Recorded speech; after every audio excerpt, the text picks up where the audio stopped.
বেআইনি এবং হেলে পড়া বাড়ি নিয়ে সংকট কাটাতে বড়ভিত্তিক নজরদারিতে জোর কলকাতা পুরসভার বর্তমান পরিস্থিতিতে মেয়র সব ক্ষেত্রেই কড়া পদক্ষেপ করার নির্দেশ দিয়েছেন বিল্ডিং বিভাগকে।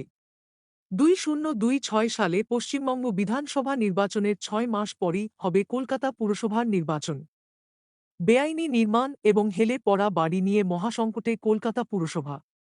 গত প্রায় এক পক্ষকাল ধরে কলকাতা শহরের নানা প্রান্তে বেআইনি নির্মাণসহ হেলে পড়া বাড়ি নিয়ে অভিযোগ আসছে। এমতাবস্থায় এমন সংকটের পরিস্থিতি থেকে পরিত্রাণ পেতে বড়ভিত্তিক নজরদারি বৃদ্ধি করার সিদ্ধান্ত নিয়েছে কলকাতা পুরসভার বিল্ডিং বিভাগ। বর্তমানে কলকাতা শহরে 6টি বড় অফিসের অধীনে 4টি ওয়ার্ড রয়েছে। কেন্দ্রীয় অফিস থেকে সব ওয়ার্ডের অলিগলিতে নজরদারি সম্ভব নয়। তাই এই নজরদারির কেন্দ্রীয়ভাবে করাও অসম্ভব। তাই বড় কমিটিগুলিকেই দায়িত্ব দেওয়া হয়েছে যাতে বেআইনি নির্মাণ এবং হেলে পড়া বাড়ি নিয়ে তারা পদক্ষেপ করে। কারণ গত বছর মার্চ মাসে গার্ডেন রিচে বেআইনি নির্মীয়মান বহুতল ভেঙে পড়ার ঘটনায় 3 জনের মৃত্যু হয়েছিল। সেই ঘটনায় কলকাতা পুরসভা তো বটেই, বড় 5 দায়িত্বপ্রাপ্ত ইঞ্জিনিয়ার ও জনপ্রতিনিধিদের দায়িত্ব নিয়েও প্রশ্ন উঠেছিল। বেজায় চাপে পড়েছিলেন মেয়র ফিরহাদ হাকিম। কিন্তু বর্তমান পরিস্থিতিতে এখন মেয়র সব ক্ষেত্রেই কড়া পদক্ষেপ করার নির্দেশ দিয়েছেন বিল্ডিং বিভাগকে। 2026 সালে পশ্চিমবঙ্গ বিধানসভা নির্বাচনের 6 মাস পরই হবে কলকাতা পুরসভার নির্বাচন।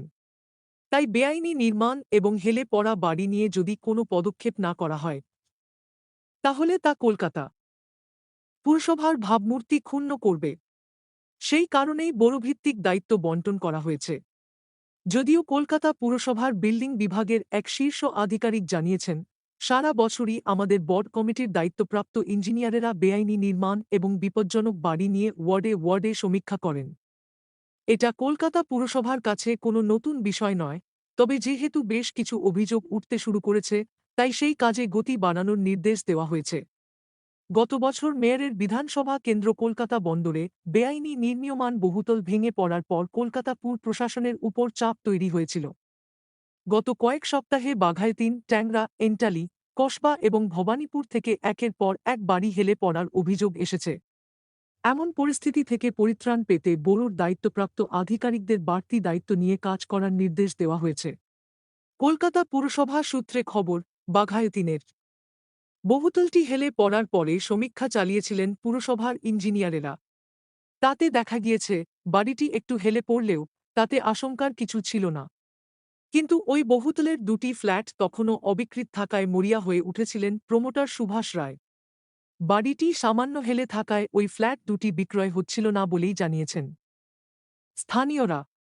তাই নিজ উদ্যোগে বহুতলটি সোজা করার বন্দোবস্ত করেছিলেন ওই প্রমোটার। অপরিকল্পিতভাবে আবাসনটি সোজা করতে গিয়েই ঘটে বিপত্তি, যার কারণে বাড়িটি অনেকটা হেলে পড়ে। সেই ঘটনা জেরে বাড়িটি সম্পূর্ণ ভেঙে ফেলার নির্দেশ দেওয়া হয়েছে।